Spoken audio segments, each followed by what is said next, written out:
सुरैया जान लेगी फरहाद की, इस वजह से नहीं कि उसको अपने दो बेटों का बदला लेना है, बल्कि इस वजह से कि फरहाद उसकी बेटी जैसी भतीजी के रास्ते में आ रहा है। मंटो की किस्त नंबर 7, 8, 9 और 10 पे बात करते हैं।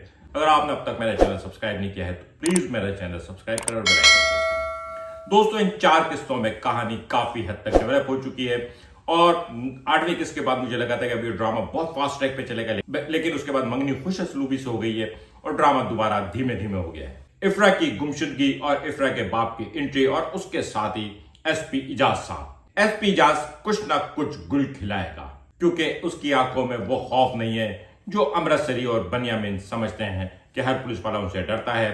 खलील रहमान कमर का ये पुलिस ऑफिसर जो है वो इनसे नहीं डर रहा है। ठीक है, वो एहतियात से काम ले रहा है और यही वजह है कि बाबर अली की धमकी के बावजूद कि सिर्फ बयान लेना वरना मुझे गुस्सा आ जाएगा, वो उसके बावजूद फरहाद के बैंक स्टेटमेंट लेके बाबर अली के पास पहुंच गया कि इसकी तमाम पेमेंट्स आपका बेटा करता था। बहरहाल वो इस खोज में है और ये इफ्रा की जो पुरस्कार गुमशुदगी है ये क्या गुल खिलाएगी ये तो आने वाले किस्तों में पता चलेगा, क्योंकि बहरहाल इतना तो तय है कि वो मरी नहीं है, जिंदा है, लेकिन अगर जिंदा है तो कहां है। खलील रहमान कमर साहब जो अक्सर ऐसी बात लिख जाते हैं जिसकी वजह से औरतें नाराज हो जाती हैं कि ये मेल डोमिनेंट हैं, लेकिन उन्होंने अपने बेटे के लिए जो रोल चुना है वो तो शादी से पहले ही जोरू का गुलाम बना हुआ है। महमिल की मंगनी जिस लड़के से हुई है वो खलील रहमान कमर का बेटा है। इतना ज्यादा वो जो है ना डांट सुन रहा है अपनी मंगेतर से। अभी मंगनी के वक्त उसका ये हाल है, शादी के बाद तो मेरे ख्याल में महमिल जो है उसको सुबह दोपहर शाम अगर मारेगी भी तो वो मार खाएगा। लेकिन दूसरी तरफ महमिल की मंगनी जो है वो अजीब सी है। महमिल के पास कोई ऑप्शन भी नहीं था कि वो मंगनी से इनकार करे और उसके पास कोई ऑप्शन भी नहीं था कि वो इस मंगनी के लिए हाँ करे, और मशरकी माहौल में लड़की की खामोशी को हाँ समझा जाता है। इसलिए महमिल की जो मंगनी हुई है वो मशरकी लिहाज से सिर्फ इनकार ना करने की वजह से हुई है। साफ पता चल रहा है कि वो इस मंगनी से बिल्कुल भी खुश नहीं है। क्यों खुश नहीं है ये हम सबको पता है, क्योंकि आगे जाके महमिल और मंटो ही इस ड्रामे के हीरो हीरोइन होंगे। लेकिन दूसरी तरफ मारिया जो है वो बड़ी कीनली ऑब्जर्व कर रही है जो कुछ डेवलप हो रहा है। महमिल की नाराजगियां बिला वजह नहीं होती। महमिल की मंटो साहब से नाराजगी, महमिल का मंटो को इन्वाइट करने के बाद इस बात की ख्वाहिश करना कि वो ना आए और उनके आने का इंतजार करना, ये मिक्स इमोशनल जो थे, ऐसी खूबसूरती, ऐसी सिचुएशन जो है सिर्फ खलील रहमान कमर साहब ही पेश कर सकते हैं। क्योंकि ये ड्रामा जो है ना, ड्रामे से ज्यादा उसकी सिचुएशंस, उसके फेस एक्सप्रेशंस उनको फील करने वाला है। डायरेक्ट तो उनकी जान है, लेकिन बहरहाल जो जिस तरह से वो सिचुएशंस क्रिएट कर रहे हैं वो भी इस ड्रामे में, लेकिन अब तक इस ड्रामे का पेस बहुत स्लो है। ऐसा ना हो खलील साहब के लोग बोर होना शुरू हो जाए। लेकिन 10वीं किस्त के अंदर फरहाद और सुरैया फुप्पू का आमना सामना अब तक की किस्तों में सबसे ज्यादा शानदार था। क्या रिश्ता कबूल किया है, जाके बता दे अपनी माँ को, अगर जिंदा बचा तो महमिल तेरी।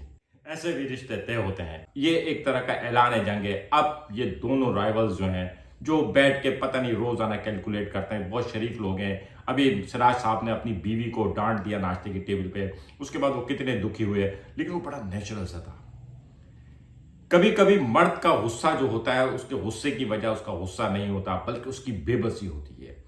सिराज अमृतसरी का अपनी बीवी पे गुस्सा जो था वो गुस्सा नहीं था कि वो गलत बात कर रही थी, बल्कि उसके पास जवाब नहीं था। ये जो सीन था और इसके बाद इसका जो कन्फेशन था आसिफ रज़ा मीर का, वो बड़ा कॉम्प्लेक्स था।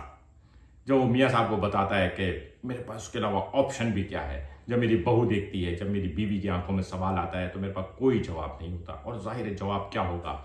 लेकिन दूसरी तरफ सुरैया जो है वो अटल है।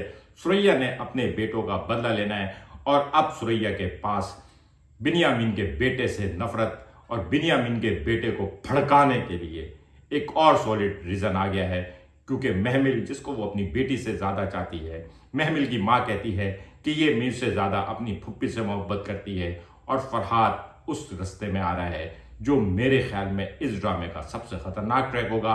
और यही वो ट्रैक होगा जहां पे सिराज अमृतसरी, बनियामिन, मियाँ साहब और सुरैया एक ऐसे क्रॉस रोड पे होंगे जहां किसी को समझ में नहीं आ रहा होगा कि क्या करना है। और ड्रामा जब यहाँ पे पहुंचेगा वहीं से ये पिकअप पकड़ेगा, क्योंकि अभी तो ये धीरे धीरे चलता चला जा रहा है। मंटो साहब जो है हिम्मत पकड़ ली है, उन्होंने फरहाद को कह दिया है कि मारिया के तानों से बेहतर है कि मैं तुम्हारी गोली से मर जाऊं। बहादुर होते चले जा रहे हैं। एक्चुअली हुमायूं सईद का जो कैरेक्टर है ना, वो शायद बहुत कॉमन आदमी का है।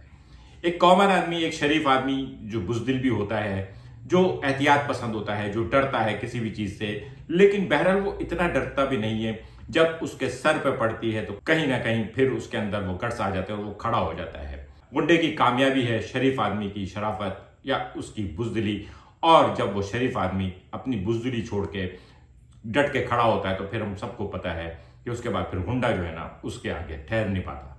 देखते हैं ये सब कुछ कब आता है। अभी ये ड्रामा जो है धीरे धीरे पिकअप करता चला जा रहा है, लेकिन 10 किस्तें हो चुकी हैं। 10 किस्तें ज्यादा ले ली हैं। इस ड्रामे को इस वक्त तक बहुत आगे हो चुका होना चाहिए था। एक दो क्लैश आमने सामने क्रॉस फायरिंग वगैरह हो जाती तो मजा आ जाता। देखते हैं आगे क्या होता है। आज का व्लॉग कैसा लगा कमेंट करके बताइएगा। मिलेंगे अगले किसी व्लॉग के साथ। शुक्रिया।